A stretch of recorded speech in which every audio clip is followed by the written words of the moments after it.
Okie dokie guys, welcome back again to the channel. So we are back with another video about frame generation on older GPUs. And yes, again, for the people that strangely might not know this yet, you can use frame generation on any GPU with a small application called lossless scaling that you can buy on Steam for only $7. And it's worth it in my opinion.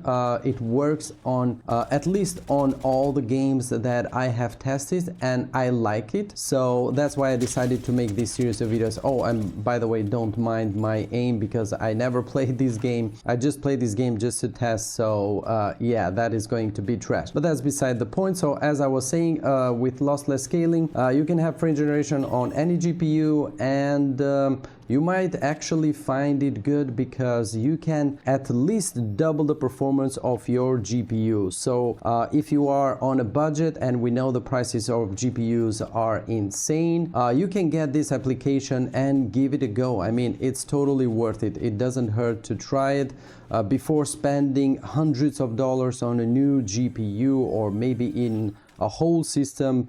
Just give this a crack. I'm pretty sure you will like it, at least on most of the games. Maybe not all games, because having frame generation, it's not for the people that are competitive players that play fast FPS shooters or battle royale games like this one, for example. So keep this in mind. Anyway, again, sorry that I make my videos a little bit long because I don't do my videos with a script, so I tend to rumble a little bit more than I should do it. So yeah, sorry about that too.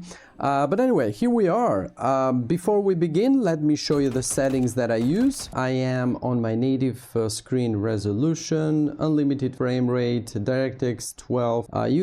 I can use performance or DirectX 11 and get a little bit higher FPS for my system. But unfortunately, in that case, my CPU get pegged up at above 90%, sometimes even at 100%, which means I will get much more stutters during the gameplay, although I get a little bit higher FPS. So I stick to DirectX 12 because it's a little bit more stable too. Everything else is cracked to minimum, and I don't use anti-aliasing for this case, but I like to use NVIDIA DLSS quality mode because I get a little bit more clear image. So I am a sucker for graphics, so I like to have that. And only the viewing distance is on Epic because of course in these games we need to see as far as possible. Okay, now so let's fire up MSI so you can see the current FPS. With my current settings that I just show you, I get around 170 180 average, and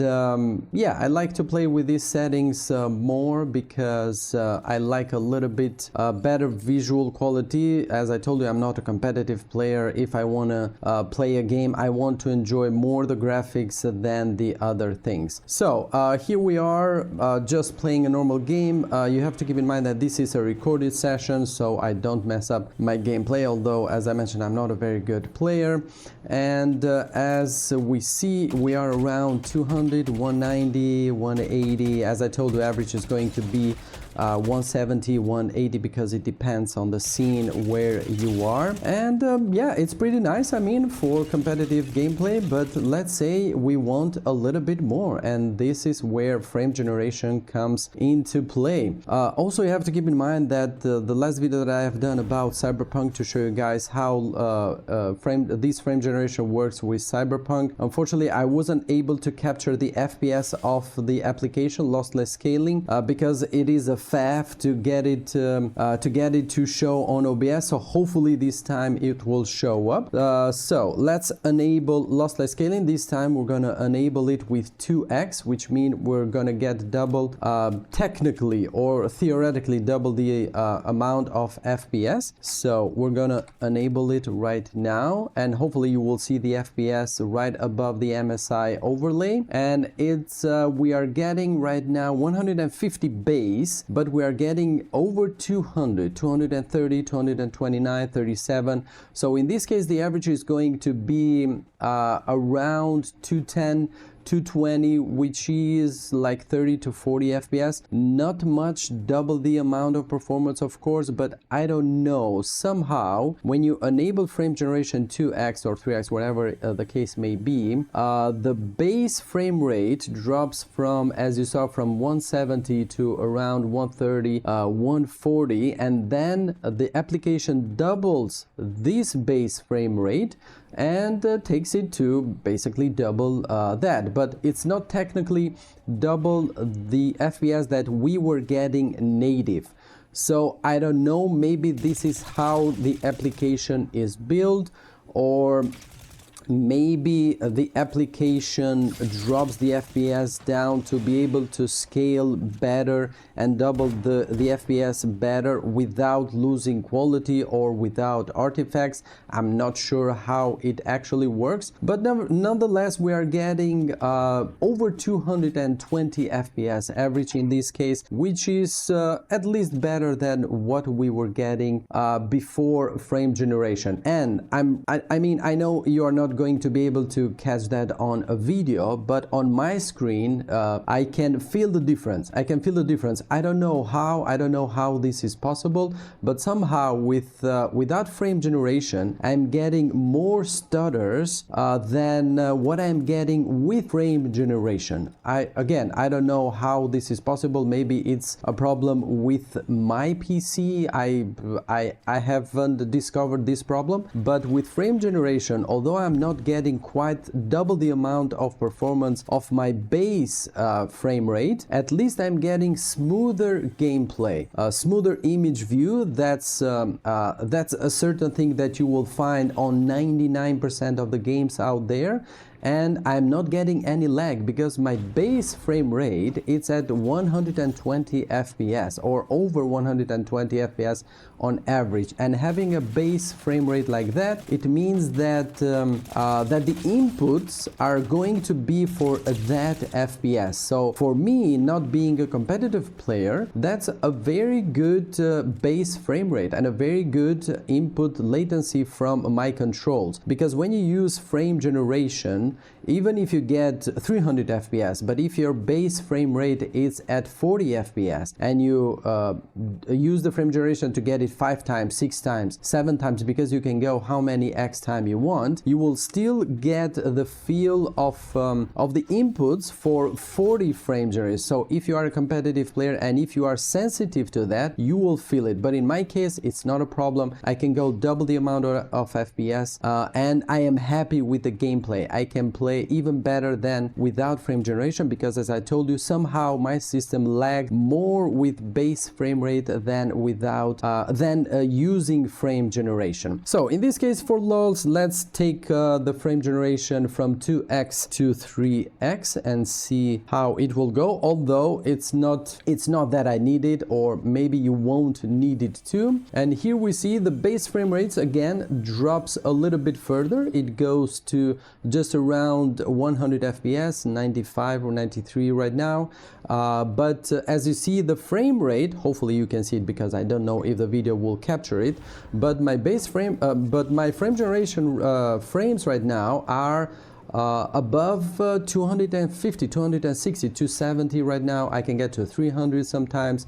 It depends on the areas where you are. And again, with this particular game, with my system, I don't feel anything strange on my monitor. It feels smooth, and the frame rate feels like 280 or 300, 250, whatever the frames are going to be. So for me, even at 3x, it's a really nice gameplay. I can play normally like I would do without any frame generation at all. So maybe you will have this experience too. But again, keep in mind your base frame rate needs to be at least above 60 FPS, so you won't notice that much the lag of the inputs, because again, the inputs are gonna be the inputs that you would get with the base frame rate. In this case, it's going to be the the input lag that you would get with 100 FPS, so 103 or whatever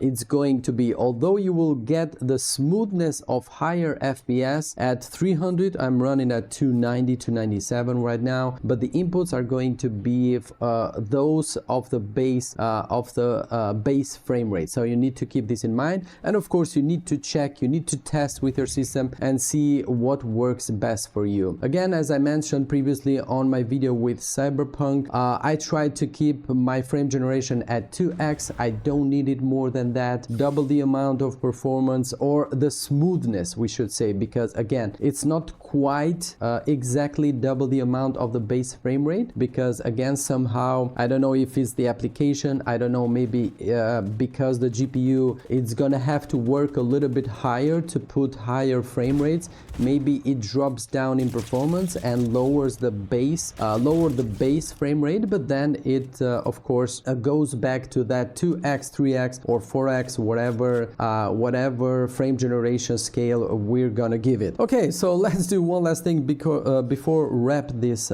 up. Let's take it to 4x and see what happens. Hopefully my system can keep up. Let's take it to 4x. I don't think anyone will need more than 4x in any game, let alone battle royale or FPS fast-paced shooter games. So you need to keep this in mind. But again, at least on my screen, I'm not feeling anything. The smoothness is that of 340 FPS right now, 310, whatever is going to be the average.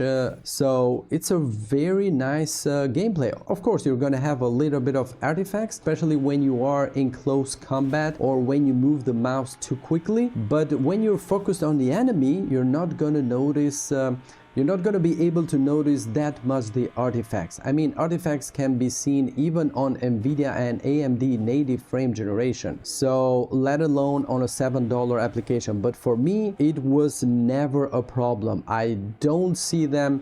If you look for them, you will find them, but when you play, you will not see them at all. That's why I say this is totally worth it. For only $7, you can get it maybe with a discounted price for $4 when it's on a discount. It's 100% worth it, as I already mentioned many times, and I'm rambling on again. Sorry about that, but yeah, in my opinion, you should go for it. That's why I decided to make this series of videos where I show you guys my experience with my current system with as many games as possible. So yeah, there you have it. If you have a specific game that you want me to try and to show you guys how it works with that game, so you can maybe then decide before buying the application, you can see how it goes and then decide if you want to buy it or not. So don't forget to leave that down on the comment section, and of course all that good stuff that you guys know. Subscribe, like, share. Maybe we can, I was also thinking to make a live session where you guys join and we can test a game that we can decide together and see how it goes, and maybe I can show you guys live how it performs, how it looks. So maybe in that way I will help you guys more to decide on if you want to go for this application or not. But again, in my opinion, is totally worth it. Okay then, that was it for Fortnite. Hopefully this was a little bit helpful for you guys and made you decide if you want to get it or not. And yeah, as always, I will catch you guys on the next one. Bye bye.